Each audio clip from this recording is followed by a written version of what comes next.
Thank you, Mr. Chairman, and thank you to our witnesses for being here. You know, I've long heard the line from my colleagues that Republicans are supposed to be the party of small government and cutting red tape. You know, at least that's what President Trump claimed he'd do in 2017 when he promised very boldly that he was coming to government to cut the red tape. And so, you know, why is it that I hear Republicans say that they don't want to cut red tape, but are pressing on with a bill that adds red tape? I know that Republicans repeatedly spoke in defense of burying vulnerable Americans under a mountain of red tape. That's a fear, a long concern of my colleagues. They defended making it harder for millions to get health insurance and nutrition assistance.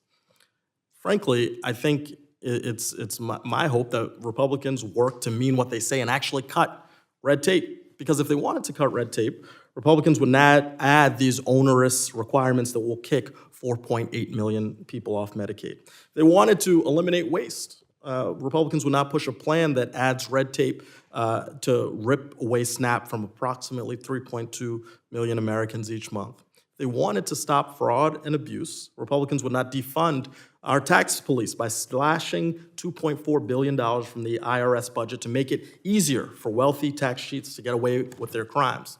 If they wanted to balance the budget, Republicans would not be passing the greatest wealth transfer in our nation's history that adds over $2.8 trillion to the deficit. So the answer for me to those questions is just that I'm not quite sure that my Republican colleagues mean what they say. I truly feel that this is a reverse Robinhood scheme when we look at this big bill, to take away from the poor to give to the rich. You know, this bill and this big bad bill for billionaires would put an extra $12,000 in the pocket of the ultra-rich every year while taking $1,600 a year out of vulnerable families' already tight budgets. We share that concern. We care for these families. This is not the way to help them. Republicans' claims about Medicaid are, frankly, questionable at best and disingenuous at worst. We know that in 2023, 92% of adults under the age of 65 with Medicaid were working, caring for family, ill, disabled, or in school. And we know that adding additional red tape to Medicaid isn't just expensive, it's incredibly difficult for enrollees to navigate. It doesn't increase employment and will cause everyday people to be sicker. So, Mr. Gordon, my question is for you, given your experience as director of Michigan's Department of Health and Human Services. When the state added red tape to Medicaid in 2019, it cost $30 million to implement, is that right? Or had the program not been enjoined. And in that experience, was it easy for enrollees to navigate additional red tape?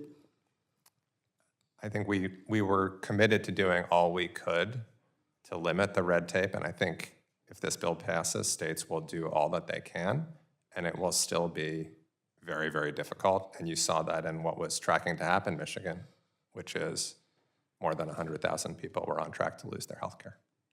Did it save any money? I actually don't remember what the budgeting was. It certainly in the long term would have made for a less prosperous state that had less tax revenue in the long term, because healthcare enables people to work and enables families to be stronger. And when it was the case the red tape kicked off eligible people from Medicaid, was there a corresponding increase in employment? And if there wasn't, why do you think that was the case? We didn't get to that point in Michigan because of the injunction, but the best data on the effect of work requirements is out of Arkansas, no effect on employment. There's also very recent data on the effect of work requirements in SNAP, no effect on employment.